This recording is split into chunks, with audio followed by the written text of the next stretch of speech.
In the early 1900s, a scientist concluded that the power of two animals pulling a coach did not equal twice the power of a single animal.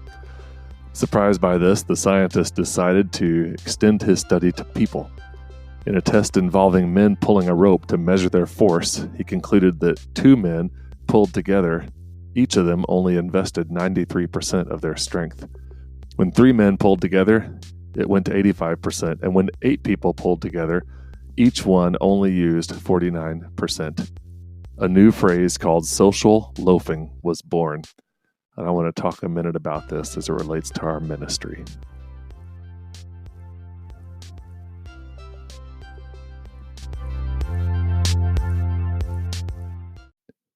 Thank you for joining me today.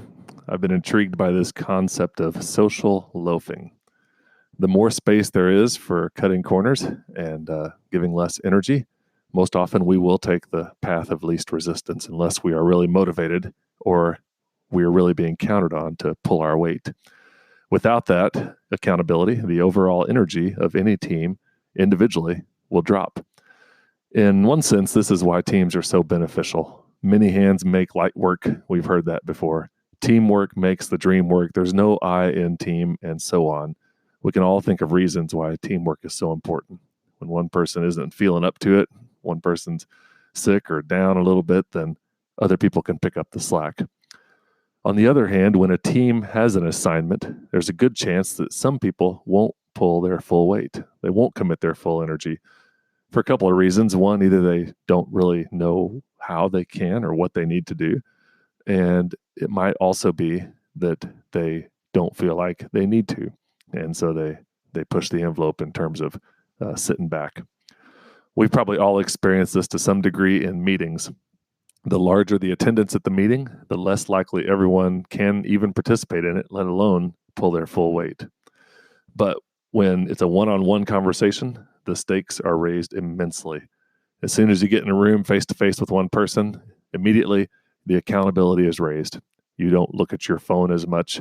You have to listen well. You have to ask questions and engage in the conversation. There's nowhere to hide. So in worship ministry, we have a bit of both worlds. The worship team is a group, which could lend itself to people not giving their all. But quite often, each person in the group is playing their individual role that is noticeable if it's not fully there. And in order for all of it to come off sounding well musically and being engaged technically and logistically, and excellent in all ways to help engage the church in worshiping, each person has to play their role. So one thing that a worship leader and a worship team leadership group can do is to highlight the individual aspects and help create expectation. And this will really just allow everyone to understand how crucial their part really is. Characteristics of potential social loafing in a worship team might look like showing up to rehearsal and not ever having listened to the songs. Or maybe it's a general willingness to accept less than the best, musically and digitally, just to assume that we can't get any better as a team. Maybe it means that we're not assigning the tasks of follow-up to those things that prove to be a hindrance in ministry. We've all sat around after worship on Sunday and said, man, we really need to figure out why this didn't work, or what happened here, or what happened there. And unless you actually physically assign someone to take the lead to fix the issue, then there's a good chance that as a team, we'll talk about it, but never fix it.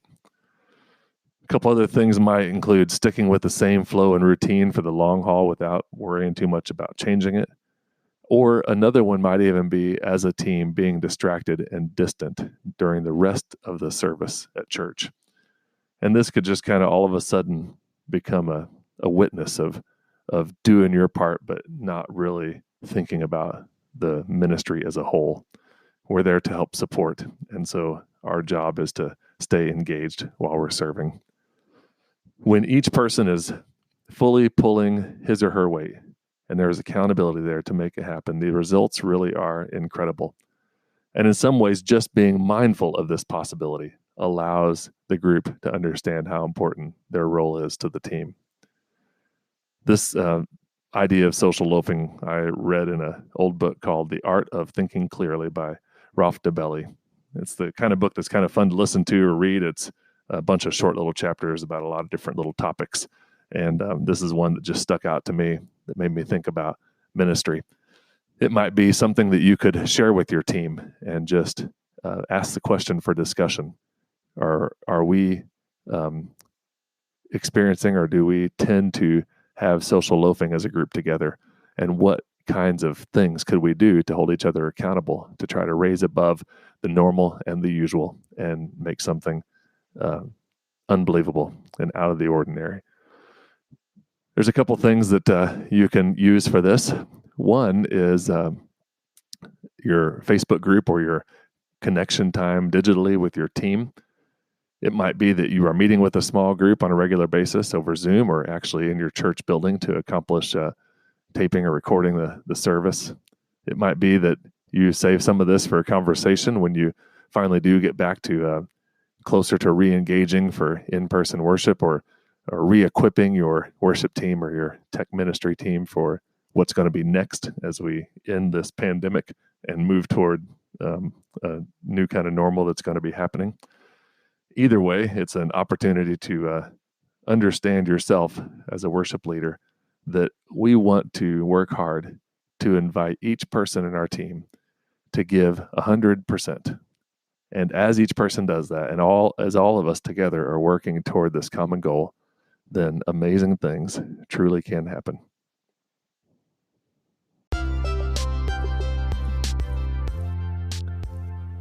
Hey, thank you for listening to this podcast today, and we appreciate your ministry and your leadership in the church.